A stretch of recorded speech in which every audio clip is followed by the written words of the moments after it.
Welcome to the Pretty Powerful Podcast, where powerful women are interviewed every week to share real inspiring stories and incredible insight to help women or anyone break the barriers, be a part of innovation, shatter the glass ceiling, and dominate to the top of their sport, industry, or life's mission.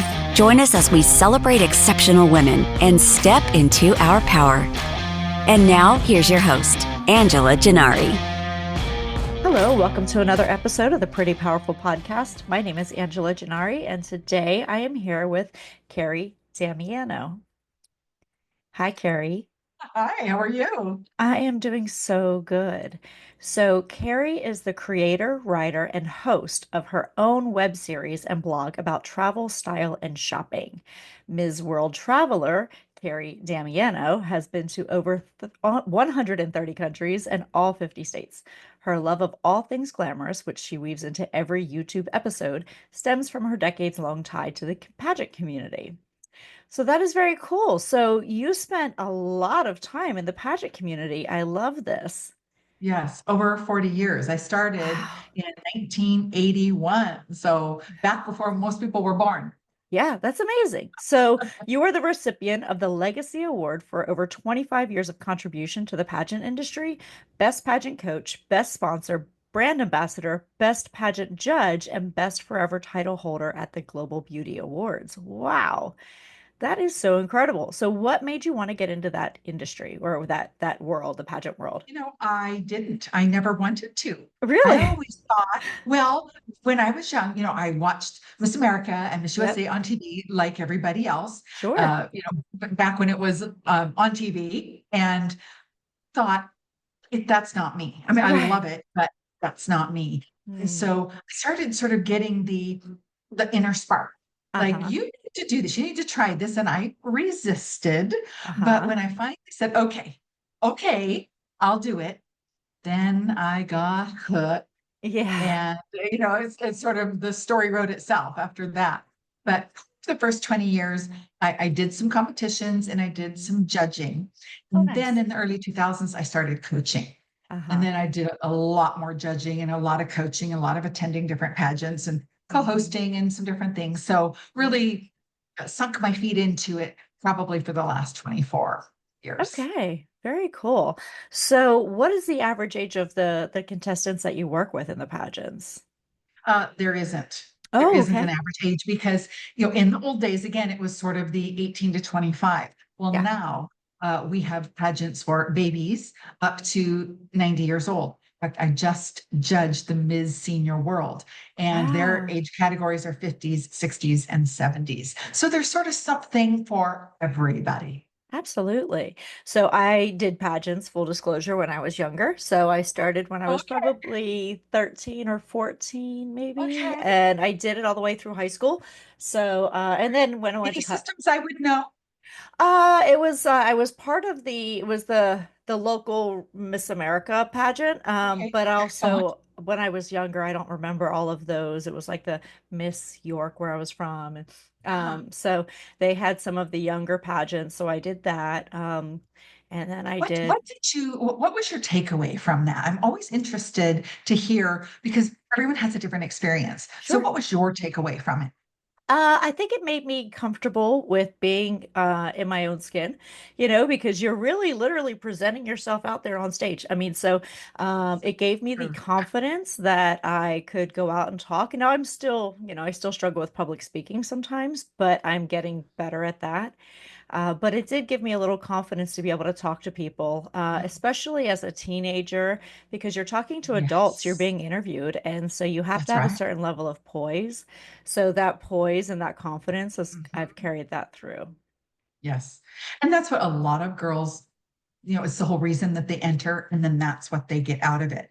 And then, Sure. when you do go into a job interview, you're like, been there, done that, done the Yeah. pageant interview. So it almost seems like, yeah, I got this. It's just no big deal. Right. Right. Yeah, absolutely. So what do you feel is the biggest challenges when people are coming into pageants? Where do you feel like the biggest growth factor is? Ooh, biggest challenge and biggest growth factor, I think, are two different They're things. different. So, Okay. so I would say the challenge, certainly when you're doing it in pageant interviews, we're taught in polite society not to toot your own horn. I mean, it Sure. just kind of sounds boastful, right? But yet you're trying to be confident, and there's this very fine line between being, arrogant and being confident. And so Sure. really learning what that is, and being willing to talk about yourself and your accomplishments.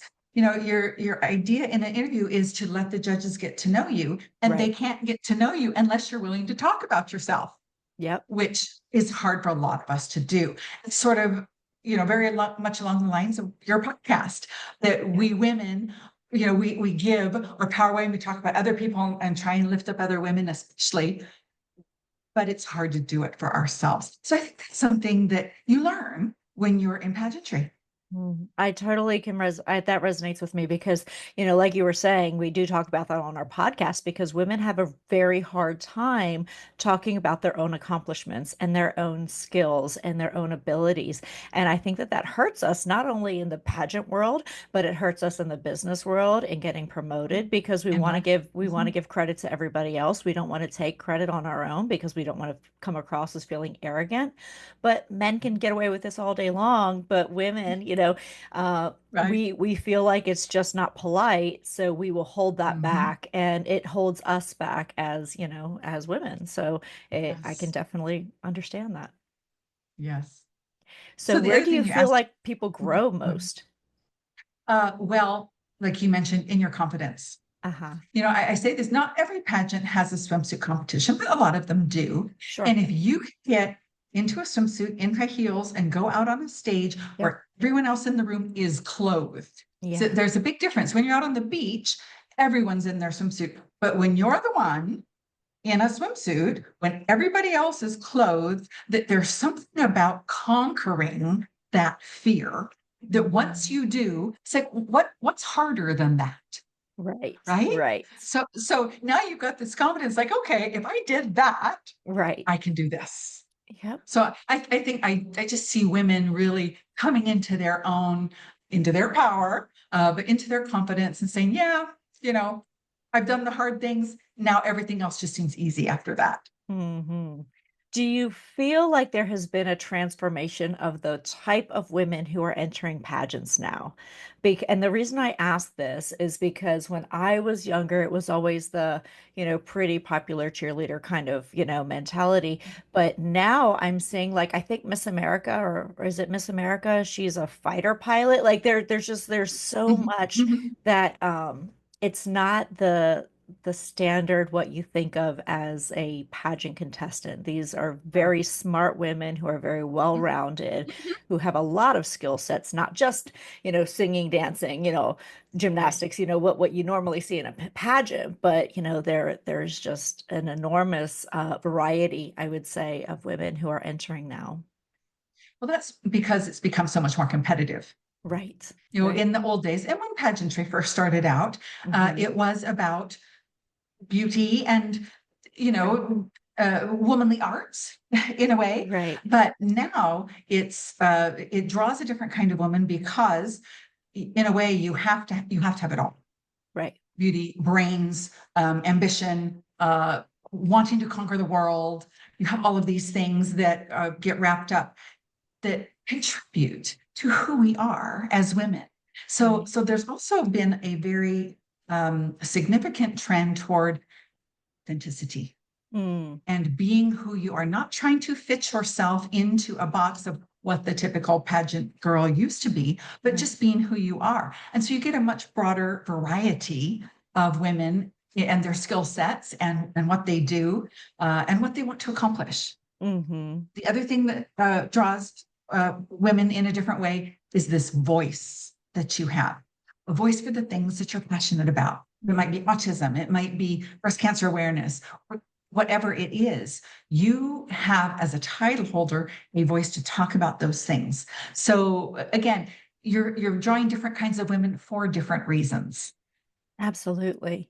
So what do you say to those who are out there saying it's just, it's objectifying women and it's sexualizing young girls and it's doing all these things? What is your response to that? Because I'm curious, because you do see a lot more women who are Sure. coming through the pageant circuit much more well-rounded. Right. Well, that was true maybe in the 50s, 60s, 70s. Yeah. It hasn't been true for a long, long time. So my answer would be to try it Yeah. because it's not that at all. Yeah. And sometimes if you're on the outside, you don't know. Just as with anything that once you get involved, you go, oh, that's different than I thought it was going to be. You can Right. have a perception from the outside, but once you get on the inside, you learn and you say, okay, maybe I need to rethink my perception. Hmm. So do it. You'll have a good time.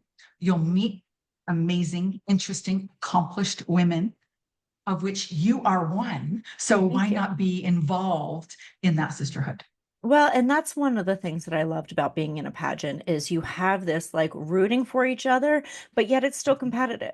And it Yes, teaches you that you can want other people to win and you can still want to win yourself too. And that's so right. that is really Yes. important for people to understand. And I think that men do it all the time when you have like, for example, my son did wrestling when he was younger. And I loved wrestling for him because it was one of those sports. He had always played team sports. Team sports were the only thing that he'd ever done. And then he did wrestling. And wrestling is different because you are on a team, but it's just you out there. And so Mhm. you are out there and you win or lose based on you. And so Right. and so you can want the other people in your team to win, but also want to win yourself. And I think that Yes. pageants are very similar to that. Yes. Well, I like to say that you're not enemies, Right. you're competitors, Right. which Right. is very different. So if you have that mindset that, the person I'm competing against is my enemy, they can Right. be my friend, but we're just competitors. Right. And I think that really helps you. And this was a long time ago. I was on a jury, and the prosecuting attorney and the defending attorney, court, they were just, at loggerheads. And, it seemed like, Uh-huh. oh my gosh, these people are just going at it. And afterwards, I saw there was two women. I saw them afterwards in the elevator talking and laughing together. Yeah. So that was a great example of in the courtroom, they were competitors, but they weren't enemies. Right, right. And I think it's so important to know that, especially in business. When you're in business, there are so many people that, for example, I'll sit around a room, when we have a pre-bid. So I own a security staffing company and they'll do these bid meetings where, a big company or a big organization is going to release a request for proposal and everybody has to attend the meeting so that you know what you're going to be bidding on. And I'll see all of my competitors sitting around the table. And prior to the meeting, we're all sitting there hugging and laughing and shaking hands, and we're great. But do I want to win that? You better believe it. And so, Yes. we're not going to share information about what we're bidding, but also if I know that, that went to Bob, I'm equally happy for Bob. I'm disappointed that I didn't win, but we also have that collaboration, and I think that that's so important for life. I think if you go through life feeling like everybody Absolutely. is out to get you or everybody is an enemy in business Hmm. or anything, then you're going to Hmm. be miserable because I find the best collaboration is with people I'm competitive with because they Yes. we compete, but we all have the same goal to elevate the standards, to lift each Yes. other up, to Yes. improve the industry. And so if you think about it like that, we're on the same team. We're just different, we have different, we all want to win. We all want to be the quarterback that gets the ball across the line, but at the same time, like it is also competitive. So, Mhm. Well, when you think that iron sharpens iron, yes. and by being around other people who are excellent in Mhm. their skills, in their industry, in whatever it is that they do, you elevate to that level. Right, And so, exactly. which is again true in life as well as in pageantry and business, all kinds of things. So, again, this was years ago.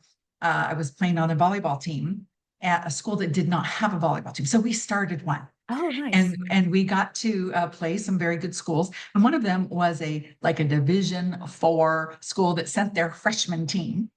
And these girls were all like 6'4", and here we were, just some high school players that had got almost like church league. I mean, it was that bad, and we got stomped so bad it was embarrassing. Uh-huh. We played the best we'd ever played. Uh-huh. And it was because they were so good, we elevated, not obviously to their level, but we played the best that we'd ever done. Iron sharpens iron. That's right. Exactly. I always say don't try to be the best at what you do. Try to surround yourself with the best at what you do because then you're in I a love that. different league. Yeah. Yeah. Yes. Yes. So, so tell me a little bit more about this world traveler, because you have Yes. traveled extensively. So tell me about what you've Yes. learned in all of Yes. your travels. Sure, sure. Well, let me first start by sort of how it came about. Okay. Obviously, my 40 plus years in the pageant industry, that was sort of the impetus for the Yeah. title, Ms. World Traveler, Love which it. I had for several years before I started the business. I knew I was going to use it for something, but I wasn't sure. So when I finally sort of, got the clarity, like the Uh-huh. scales lifted off my eyes, I got the clarity of what it was. I realized that it was really a 40-year journey to get there Wow. because I started traveling. My Uh-huh. first overseas trip was as a college graduation present from my mom in Nice. 1984. Yes. And again, got hooked, loved to travel and started doing it a lot, most of it by myself. Yeah. But you have to do it for a while. You can't really call yourself a master or an expert when you're first starting out, right? You have to have done it for a long enough time that people will recognize this person has Mm-hmm. done it long enough that they know what they're talking about. Right. Right. Right. Yes. So, as much as I would have liked to have done this many years ago before I had gray hair, uh, this was the time.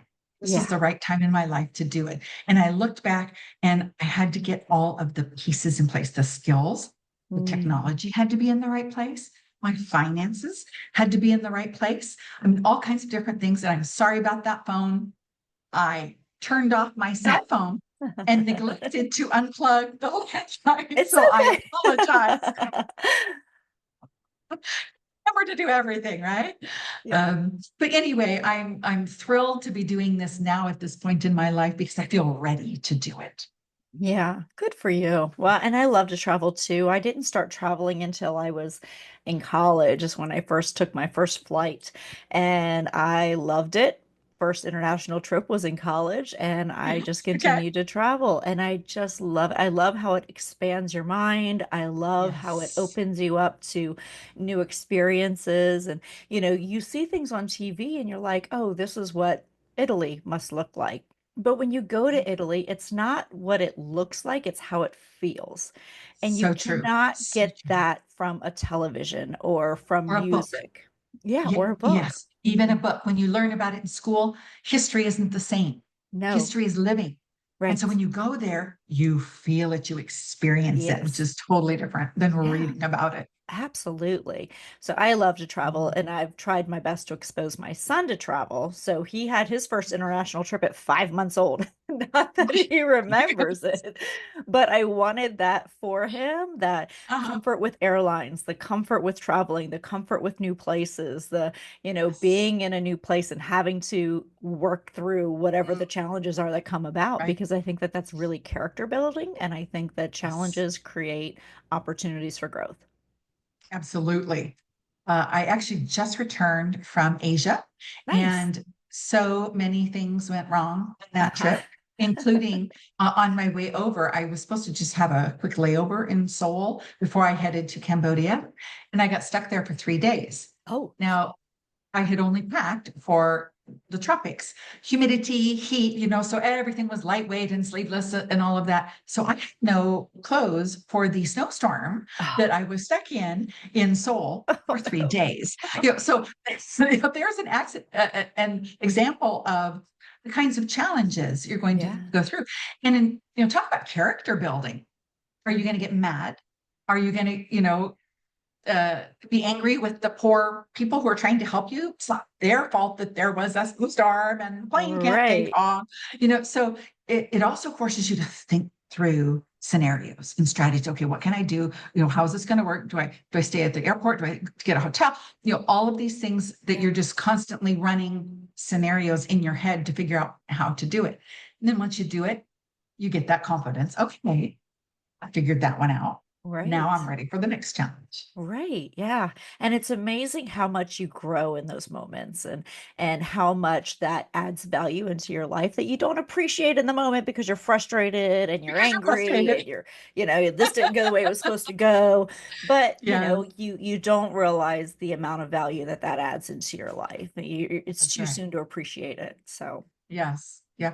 Well, I think it helps you get through some of your fears. yeah. Because I hear this a lot. And maybe you do too, Angela, because you love to travel. But Yeah. women say, aren't you afraid? Or is it safe? Or, don't you get lonely doing it by yourself? Or isn't it expensive to do so? I mean, they have all of these Yeah, yeah. fears that that they've got stuck in their head. But once you go through the challenge and you conquer it, you're like, okay, that's one fear Yeah. eliminated. I can figure it out. I do know what I'm doing. Right. Yeah, I went to back in it was my gosh, 15 years now. I decided to spend a month in South America. I was going through a Ooh, divorce and I was just, in my head of like, how do I want to pivot? What's the next chapter look like? I didn't think I'd ever be divorced, so here I am. How do I manage through this and what does it look like afterwards? And I needed to get out of my space because I feel like the worst place that you can think is in your space because mhm. you're stuck with the same thoughts running through your mind. And so sometimes it Yes. just helps you to get out of the area that you're in. And so I spent a month in South America volunteering and I went to Bogota, Colombia for 2 weeks and then I went to Cusco, Lovely. Peru for 2 weeks. Uh-huh. And it was the most amazing Right. experience because number Mm, one, I was so busy I couldn't focus on my own problems. And number yes. two, because I was there volunteering, it really puts everything in perspective. Like, I It don't have it does. that bad, right? And then you're Mhm. driving through these Right. areas and you're seeing, Mhm. the way people are living, and you're like, I'm so grateful. No matter what my Yes. life Yes. looks like, I'm so grateful for it. And Yes. so it just puts everything in perspective. It gives you a new appreciation for where you are and what you're doing and the things that Right. you're going through. And it just makes you realize like I will be fine. I will get through Yes. this. But Yes. it also So just true. gets you out of that space of, the same garbage going through your mind over and over and over again. It Yeah. gives you a The break. woe is me. Yeah, yeah, because then you're like, Yeah. I don't have it that bad. It's all good. And Right. I mean, not that these Right. places were awful. They were actually very beautiful and the people were Mhm. amazing. And so I don't want to give the Yes. impression that, that was not the problem. The problem was you realize how good you do have it and Right. how people just genuinely want to be happy at the end of the day. And so Right. in Bogota, everybody's like, "Oh, you don't want to go there. It's the kidnapping capital of the world. It's terrible. You don't want to go there as a Yes. woman. You don't, and it was just all the fear mongering and it was absolutely crazy. But at the end of it, like I felt safe. I felt respected. I never felt like I was, being put in danger at all. But Mhm. you also Good. have to be street smart. And the travel teaches you Yes. that. You have to be It street smart. does. You can't It be does. oblivious to what's around you. There are certain Hmm. things that you just Hmm. don't do. You don't Right. walk around with your iPhone out the whole time like you would in America and, oblivious. Right. You don't walk around with, expensive jewelry hanging off of you. Like you just have to be Hmm. street smart. But at the end of the day, people are kind and they want to help Yes. you. So, yeah, Yes. it was a Well, beautiful I place. totally concur with the you come home with a newfound appreciation, Yes. even Yes. for small things. Like on this particular trip, Yeah. so many of the restrooms did not have toilet paper. Right. Well, after the first one, I kept it in my That's purse just right. in case. But, just something we take for granted that most public restrooms, I mean, unless the roll is out, but Mhm. it's provided for you. So Yes. it's a small thing, but it's a little thing. I was in Cuba. I was in Cuba in February, and in our packing list it said toilet paper, and I'm like, Well, that's just silly. Why would I bring toilet paper on a trip? But there's a reason. There's a There's reason a because most of the places that you go, the public restrooms do not have toilet paper. So you can get it at the right, hotel, but it's minimal. But you need to take it with you because if you don't, there won't be any. right, So, right. so you're right. It's the things that Yeah, you we don't get think awfully about. used to our creature comforts, don't Yeah, we? yeah. Yes, yes. So yeah, you would start walking around with toilet paper in your purse, but that's what had to happen. Right, And right, and then like, one of the other small things in Cuba, if you wanted a late night snack, there's no grocery stores or convenience stores or gas stations that you just pop into and grab a candy bar and a bag of chips. That's not a thing. Like they don't do that. When they're rationing food in a communist country, they're not, you don't just go pick up food when you want it. It's not a thing right. that you can do. So you start to appreciate some of the things that we have here and we take for granted. But at the same Yes, time, you realize how resilient people are. yes. So the Very, very true. resilience. And when they don't know anything else, they find the happiness in whatever Yes, it is exactly. that they have. And so it's a good lesson for us, isn't it? Very good lesson. Sometimes you're so focused on what we don't have, or this is wrong with the government, or that's wrong with the, whatever. Yeah. And then you see people so happy in their life that is so simple. Yes. Yes. And so it's a good lesson. Absolutely is. So what advice would you give to your 18-year-old self? Ooh, uh, hmm. One, be willing to wait Okay. because, when I was 18, I had this vision for my life. And it was I was going to get married at 24, be done Uh-huh. having kids at 30, and I'd have my family set and the whole thing. Well, that never happened for me. I never married and never had children. So 30 came and went, and, Yeah, yeah, yeah. so throw that plan out the window. It was obviously never meant for me. So be willing to wait. Yeah. Wait for the good things that will come for you. And the other thing is to not necessarily live by the normal standard. Mhm. Okay, you go to college, then you get a job, then you get married, then and we have this sort of these are the normal things to do. Well, Sure. if your pattern is normal, then you're not a failure. There's nothing Yes. wrong with you. It's Mhm. just you have a different path, and it's okay to just be who you are and embrace what you're passionate about. And I talk Mhm. about that a lot because I think this is something women suffer from is Mhm. they think I have to have a job. Well, what if your Mhm. interest is photography? Why can't Sure. you make a living doing that? If you're passionate enough about it and you work hard at it and you're dedicated to it, it will come. Might not Right. be successful on day one. Nobody's successful on day one. But No. we all have to work at it Yes. to get to a level that we're comfortable with. But point Mhm. is don't put that off. If you're passionate about something, start putting it into play today. Yeah, I agree with you 100% because I see so many people who, I am one of them. I had a set agenda for what my life was going to look like. And when it didn't pan out that way, I really beat myself up. Like, how could I have failed at this? And it's not failure. Rejection is redirection, right? So you have to keep Love thinking of that. it that way of like, that was not my path. That might have been what the path was that I thought, this was supposed to be this way, but your path is sometimes different. You have to embrace that. Yes. Nothing Hmm. wrong with that. Nothing wrong with that at all. So, what obstacles have you overcome throughout your journey in the pageant world? So, tell me about a little bit more about some of the obstacles that you've had to overcome and some of the challenges that have gotten you where you are now. Mhm. Um, that is a good question. And I was kind of mulling that over, and not a lot of things came to my mind of challenges. Most of the time, I'm the one who's in the way.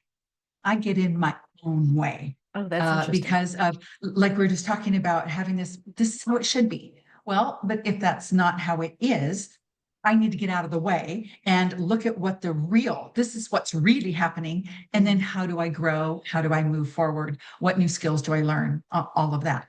But I've Mm-hmm. also always been a person who was, say, overly confident, but enough, had enough confidence, even when I didn't know what I was doing. They Mm-hmm. say fake it till you make it. Right. Um, I decided, it's probably nearly 20 years ago, that I was going to have my own TV show. I'd never been on TV before. I didn't have any media training. I just decided I was going to have my own show. And I did for a while. It didn't sell. So I would say there was a lot of people who would say it was not a success because it never sold. It was successful to me because I had a TV show, Mm-hmm. which I wrote, and it was on our local station, and I loved the journey of that. It was challenging. It was expensive. It was a growth opportunity. It never sold, so it set me back financially, but I wouldn't have given up that experience. It's part of my past that I appreciate, and I don't regret.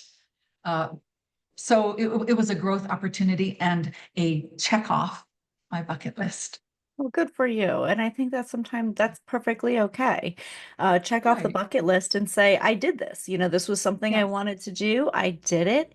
Maybe it didn't go where I wanted it to, but the experience is worth it. So yeah, Yes. very And it nice. was part of, I think, what prepared me for Ms. World Traveler. Because Mm, it's like a TV show, it's on YouTube, but it's like a show. And a lot of the things that I learned from doing the first one, I could apply to this. Obviously, different technology, mhm. much easier today than it was back then. Yeah, We had the yeah. big camera, the guy and the film, they had, so Yeah. it was different.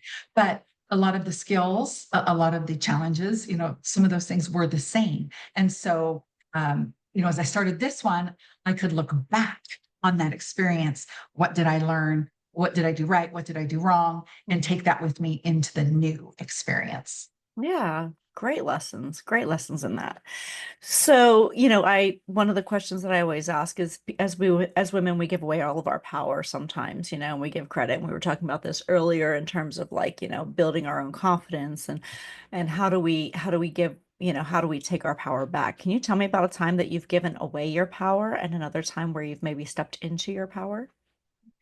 Well, I was thinking about that question as well. Sure. And I couldn't find any specific things where I felt like I gave it away because I don't know that I ever did. Uh-huh. But as a pageant coach, the whole idea of that is uplifting someone else. That's Yes. the job, helping them, mentoring them, watching, helping them be successful. So I Mm, don't feel like that's giving your power away. mm-mm. It's using your power to enable someone else Yeah. to almost not gain their power.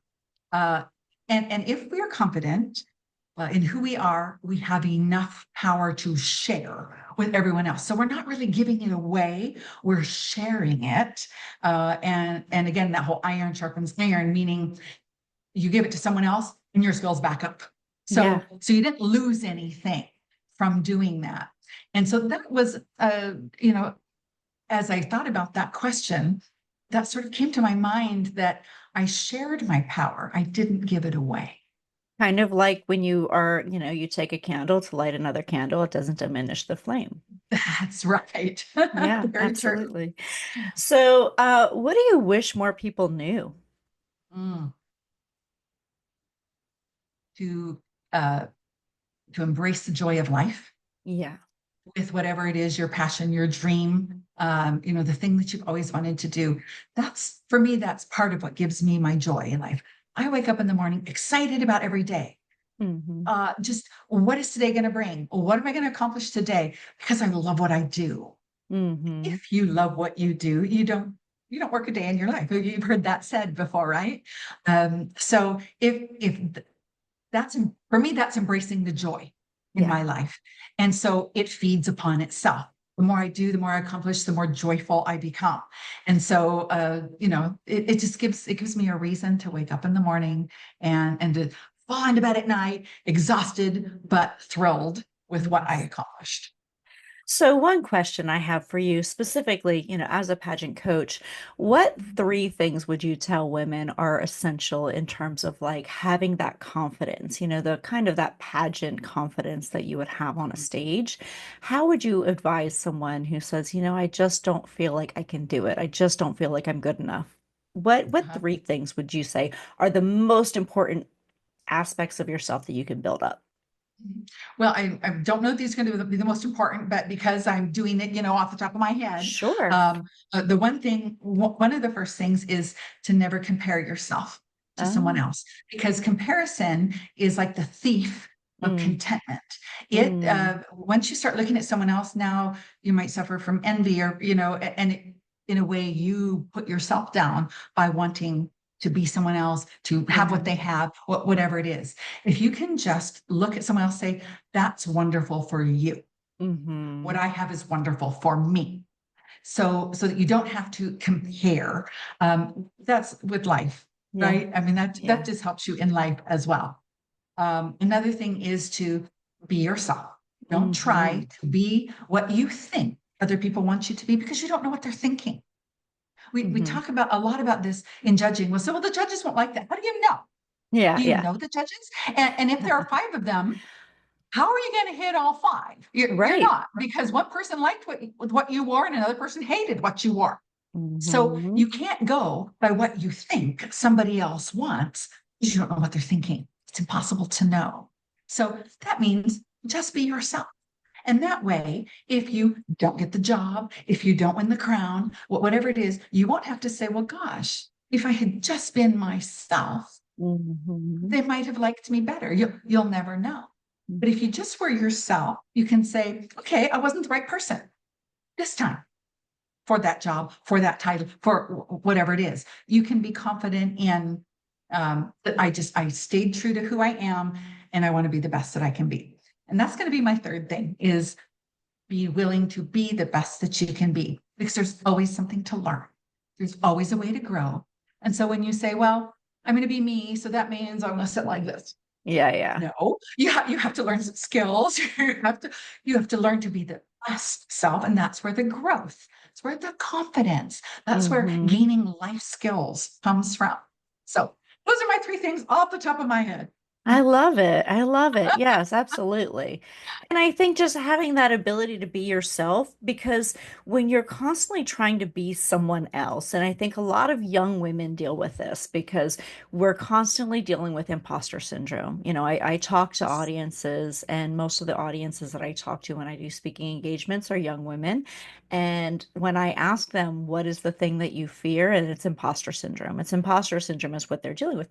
And so they walk in trying to be someone else, or they try to be what they think the person wants them to be. And that's your biggest mistake. Your biggest mistake is Yes. trying to change who you are to accommodate somebody else, because it's Mhm. never going to be, you're Absolutely. never going to feel confident in your own skin if you do that. Right. And Right. the most attractive part of a woman is confidence. And so a smile, confidence, head back, not feeling like you're walking in with your head sagging like you don't belong there. Walk in like you Yes. own the damn room. Absolutely. Love it. If you think you do, they will too, right? That's right. 100%. I walk into every room like I'm supposed to be there, whether I know it or not. Yeah. So, Love it. yes. Well, I have really enjoyed our conversation. This has been so wonderful. So, how can people find you?